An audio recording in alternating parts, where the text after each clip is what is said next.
Check this out. Jonathan Gruber, remember, he was the one caught calling voters stupid, and he's one of the chief architects of Obamacare, now blaming President Trump for Obamacare's failures. Just listen to this. Look, and whose fault is this? Before President Trump was elected, there were no counties in America that did not have an insurer. Since President Trump's been elected and massively... Wait. You're going to blame the problems with Obamacare on President Trump? Chris Stirewalt joins us now, Fox News political editor. Golly, that was so... I mean, I know he thought we were dumb, but I guess he had to test the limits of it. Oh, it is a convenient timing. That's an interesting calendrical choice. You say, well, there were none before this day. Now there are going to be these.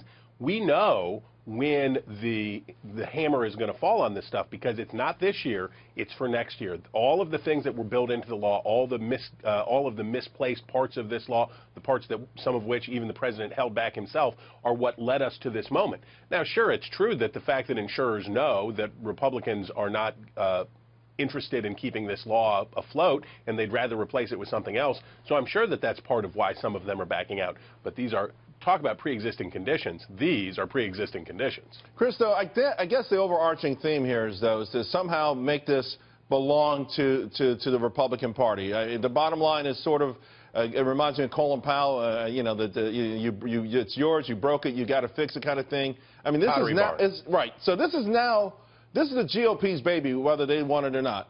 Truth. And even if they wouldn't have, there are some who say, well, they shouldn't have even passed any bill and they should have just let it die and do all this stuff. Doesn't matter. It doesn't work that way. We have good polling on this. People understand that the Republicans are in control of both houses of Congress and the White House.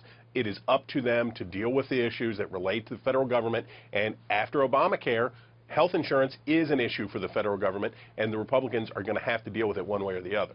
Is the bottom line also, though, that health care, no matter how anyone may feel about it, you know, you just referenced polling, do Americans believe it's now a right, that somehow it has become a right of everyone, and that it's part that the federal government has to figure out a way to get it to us?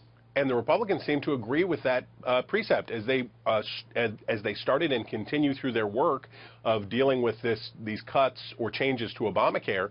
They consider as a leading precept, an important concept, that nobody loses coverage and that coverage is the responsibility of the federal government. So that's where we are. Both parties agree on the core function here, which is that it's the federal government's job. And that's not something that was the case even 2 or 3 years ago. A lot of knee-jerk reactions last week, going into the weekend, that about how many seats the GOP may lose. We know 14 of the Republicans who voted for the new repeal are in districts that Hillary Clinton won.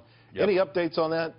Well, look, Cook Political Report, which is sort of the Bible on this stuff, moved 20 seats away from Republicans, not of varying places. So the problem for the GOP, they can afford to lose only 22 seats and keep their House majority. But even if you get down to, as we saw with this vote, even if their majority is reduced to just 5 or 6 seats, it becomes basically a non-functioning majority. You can't do anything because you can't keep everybody on board. Chris Stirewalt, thank you very, very much.